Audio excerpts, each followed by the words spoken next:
amigos telespectadores da Rede Vida de Televisão e do programa Páginas Difíceis da Bíblia.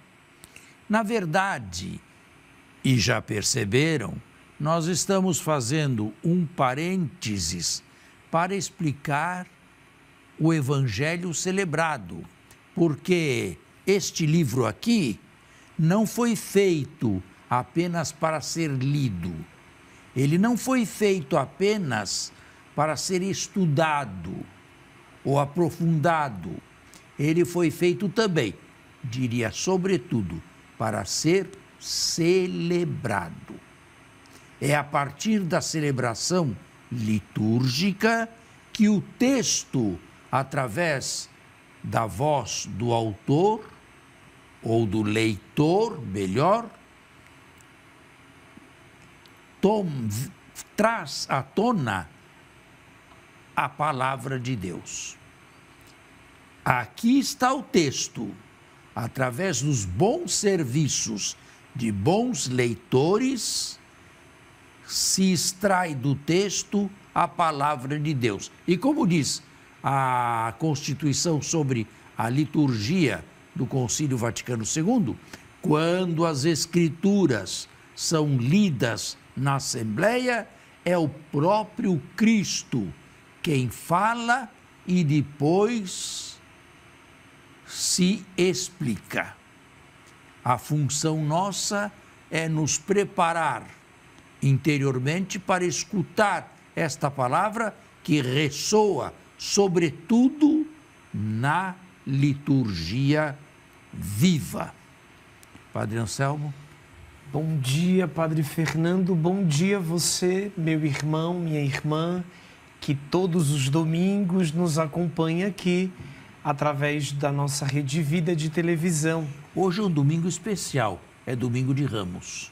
Domingo de Ramos da Paixão do Senhor.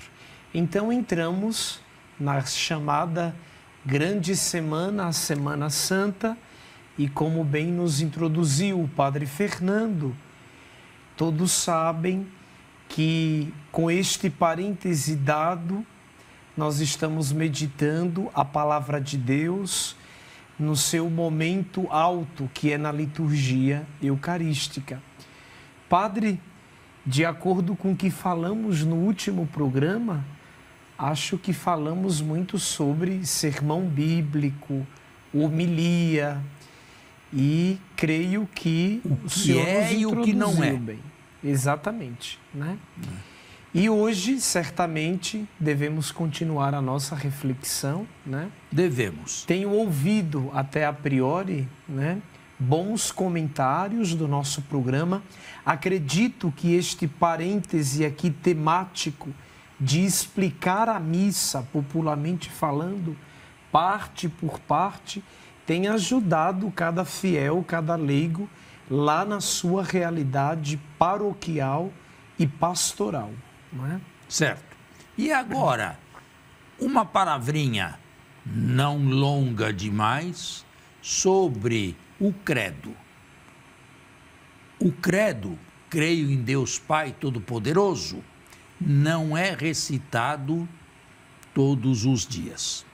Porém, como a grande maioria dos fiéis vai à missa apenas nos domingos, os que ainda vão, não é? Nos domingos e nas solenidades se recita o credo. O credo tem uma particularidade. Não sei se você se lembra ou não.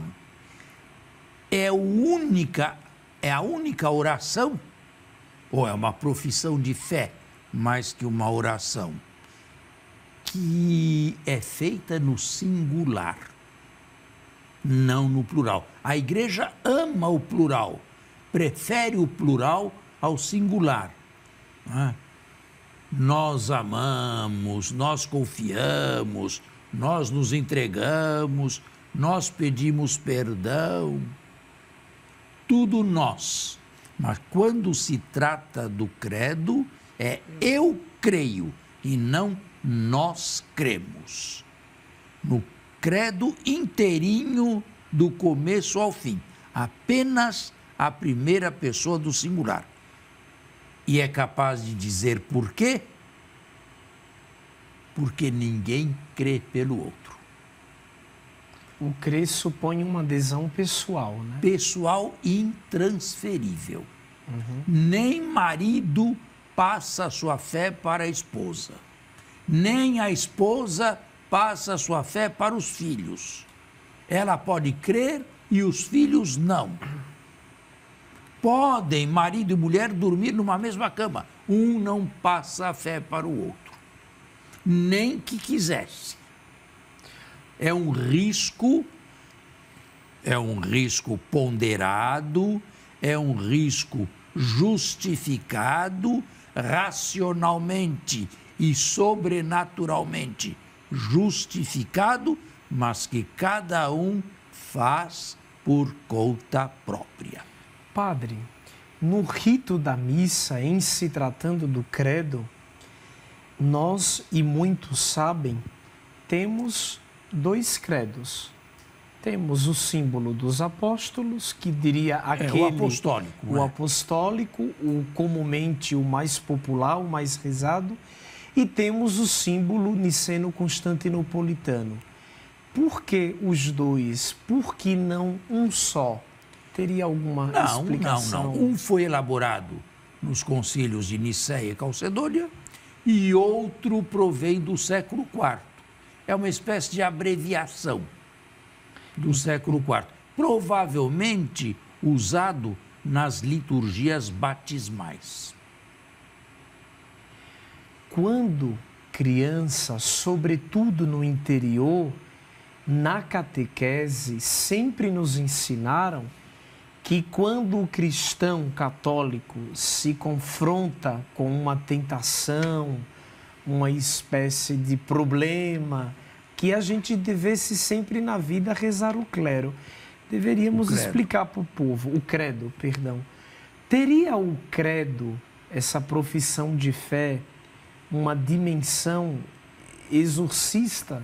Seria ela uma oração de exorcismo, por assim dizer? Eu nunca ouvi essa explicação, mas não a excluo também. Pode ser que para alguns seja a única certeza em que se podem firmar através da fé sem medo de erro, sem medo de engano. Agora, o credo, tanto na forma longa quanto o apostólico, não encerra todas as verdades. Aí não saberia explicar por quê. Por exemplo, não dizem uma palavra a respeito da Eucaristia. Não é?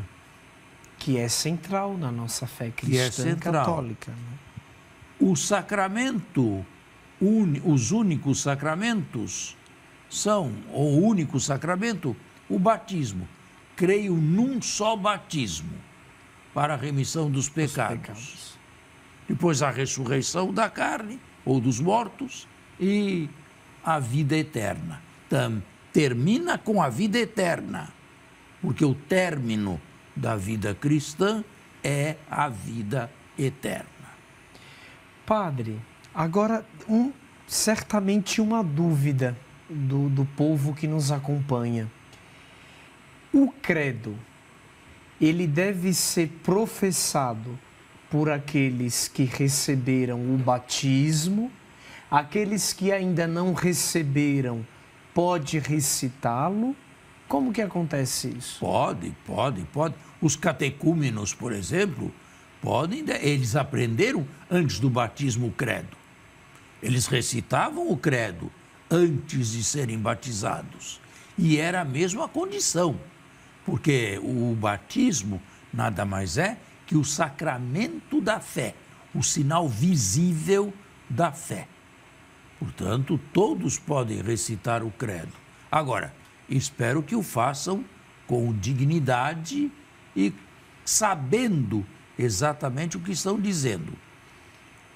uma observação final a respeito do credo.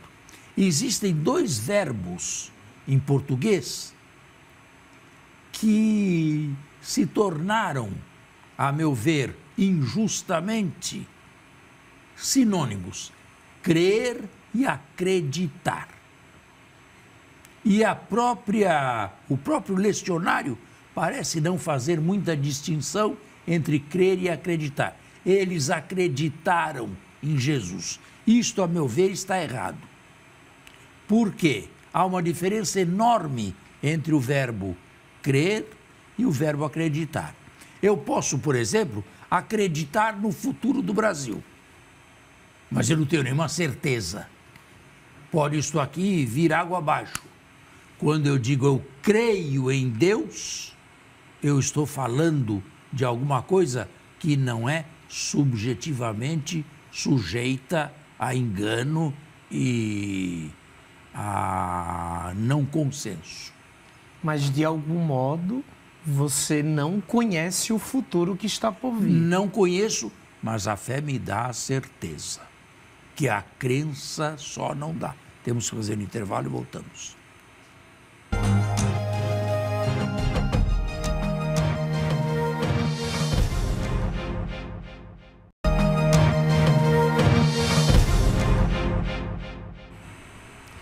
Fica então clara a diferença entre crer e acreditar? Sim. Quando se trata do credo, nós cremos, nós não acreditamos. Nós cremos em Jesus. Eu não acredito em Jesus. Então, é como se na atmosfera ou na dimensão do crer, nós precisássemos colocar a nossa vida naquilo. Enquanto que no acreditar, isso pode ficar também meramente no mundo da palavra. Pode exemplo, não acontecer. Eu acredito em você. Isso. Mas até o dia que eu não te até o dia que você não me desapontar, não me trair, não for digno da minha confiança. Em Deus, a quem eu não vejo com os olhos da carne, eu devo crer. Agora, entrando um pouquinho aqui, padre, já concluímos. Deste modo, o crer não pressuporia dar um passo rumo ao absurdo? Não, porque a fé não é irracional. Mas também não é calculada. Ela é suprarracional. Ela não exige o sacrifício do intelecto. De jeito nenhum. Eu nunca tive problemas de fé por causa do intelecto. Ela não é racionalista, mas também não é irracional. Ela é suprarracional. Ela não destrói a razão. Ela supõe a razão e eleva a razão para um nível que ela, a razão, não podia sozinha chegar. Para concluir, e aí a gente conclui, mas é que enquanto o senhor vai falando, as perguntas e as dúvidas certamente vão florindo, vão chegando. Finalmente, uma pessoa, quando professa o credo, dos seus lábios são proclamadas, segundo a Igreja, as principais verdades de fé. Se a pessoa não está convicta daquilo que ela professa, o credo por ela professado vai ter algum fruto? Não, é um credo mentiroso. É um credo que não tem significado nenhum para ela. E o que fazer? A pessoa deve professar o credo só e somente só quando está muito resolvida na vida e ciente daquilo que quer? Enquanto ela confia em Deus, na graça de Deus e até mesmo num desejo de obter a graça da fé, a luz da fé, a virtude teologal da fé. Padre, o senhor também nos falou há pouco instante, que o credo, embora tenha em si as principais verdades de fé, ele não contempla todas. Não. Se o credo, ele é uma profissão e, portanto, uma oração tão importante na vida da igreja, pergunto, por que a gente não o reza todos os dias? Não, mas ninguém é proibido de rezar o credo. Na celebração todos os dias. eucarística. A celebração eucarística se distingue nos dias feriais e nos domingos por maior solenidade. E o credo, para não ficar banalizado, acaba sendo restrito aos domingos e às solenidades. Nem nas festas Nem não nas se festas recita, não se recita o o credo. glória entra Na nas liturgia, o glória, festas sim. e solenidades. Mas o credo só aos domingos e só nas solenidades, ainda que ocorram em dia de semana. Ok. Certo? Isto é o que eu posso e deveria dizer a respeito de uma profissão de fé. Existem duas profissões de fé, as duas são perfeitamente aprovadas, as duas podem ser rezadas e o missal contempla as duas também. Você pode escolher entre uma e outra profissão de fé, entre um ou outro tipo de credo. Tá certo? Ok. E agora, também, não todos os dias, nós temos a oração dos fiéis. Também ela restrita aos domingos, praticamente. Não todo dia, para não banalizar. Mas aqui, infelizmente, não se entende o alcance. Antes do senhor introduzir no tema, eu acho que seria importante o senhor falar um pouquinho nas Sagradas Escrituras o que é uma prece. Como ela deve ser formulada, aonde ela deve chegar. Uma prece sempre vai a Deus. Ela pode ser uma prece de louvor, que é a mais desinteressada de todas, porque eu louvo a Deus pelo que Ele é, não pelo que Ele me faz, não por aquilo que Ele me promete. Eu posso orar num sentido de gratidão, de ação de graças, já é mais interessada, porque supõe um bem recebido. Eu posso orar a Deus pedindo perdão dos meus e dos outros pecados que são cometidos na humanidade e posso preencher a minha oração com as súplicas, sobretudo aquelas que o Espírito inspira em cada um de nós. No entanto, não é isso que a gente vê no rito das celebrações eucarísticas no momento das preces, sabe, né? Logo que surgiu a liturgia reformada, com a oração dos fiéis, antes do concílio não havia isso, de jeito nenhum, nunca, nem solenidades. Então, no rito de Pio V, do credo já se ia para o ofertório? Já se ia para o ofertório, quando havia credo, porque não era também todo dia que havia credo. Nessas orações dos fiéis, o certo seria, em primeiro lugar, uma invocação pela Igreja Universal. Em segundo lugar, pelas igrejas particulares ou dioceses. Em terceiro lugar, para a paróquia, a comunidade viva ali presente. Em quarto lugar, pelos poderes públicos e por aqueles que nos governam. Em quinto lugar, por alguma circunstância especial, mas nunca, por exemplo, pela alma do meu avô, pela saúde da minha mãe. Isto não é a oração dos fiéis. Isto já é corrupção, corruptela da oração dos fiéis. Mas deveria seguir essa ordem e não constar de 18 ou 20 preces. O número não devia passar, a meu ver, de 7 ou 8. E curtas, Porque às vezes eu vejo preces dos fiéis que tem 10 linhas cada uma. Isso não é mais prece, isso aí já é uma corrupção do que se ensina. No começo, quando entraram as preces dos fiéis, havia livros indicados. E ainda hoje há.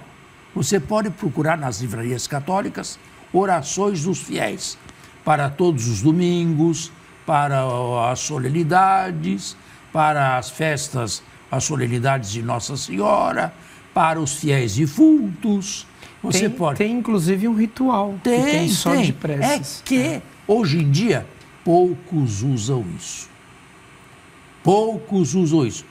O que fazem? Inventam. Ou então, geralmente, se apoiam, padre, no folheto. Pois no famoso folheto dominical. Mas quem cria aquela oração no folheto? É inventada. São as respectivas empresas, né, que trabalham com isso, né? Pois aí é que está o problema. Sempre porque com profundidade e conhecimento. O senhor falou sobre a estrutura de como deveriam ser as preces, e há muitos liturgistas que também dizem que a prece, de algum modo, deve atender às necessidades da comunidade. Uma delas é isso. Uma delas. Às vezes a gente abre e vê o jornal, a prece está falando de alguma campanha, de alguma coisa que não tem nada a ver com o problema da comunidade, com o problema da igreja. E aí fica uma coisa complicada, né? Nos impressos, nos livros, as preces são mais genéricas. E sendo mais genéricas, elas cabem em muitas outras circunstâncias. Mas se elas forem muito específicas, elas acabam gerando grandes expectativas e não atingindo uma grande ou diversas grandes assembleias. Elas são pedidas, são feitas, são prescritas para os domingos. Dia de semana se poderia fazer. Eu não faço. Particularmente não faço porque nem sempre estou inspirado, nem sempre sou capaz de formular ali na hora uma oração que esteja dentro do esquema da oração dos fiéis e prefiro pular isto aqui. Certo? Mas, a meu ver, deveriam voltar os livros litúrgicos onde existem preces dos fiéis para todas as circunstâncias. O nosso programa chegou ao fim e nós temos que nos despedir desejando a todos uma Semana Santa muito piedosa, muito fervorosa, acompanhando Jesus nas pegadas em direção ao Calvário, hoje com a procissão de Ramos, para podê-lo acompanhar também no Tríduo Pascal, que culmina com a ressurreição do próximo domingo. Até lá e muito obrigado. A você e a sua família, uma feliz e fecunda Semana Santa. Até domingo que vem, se Deus quiser.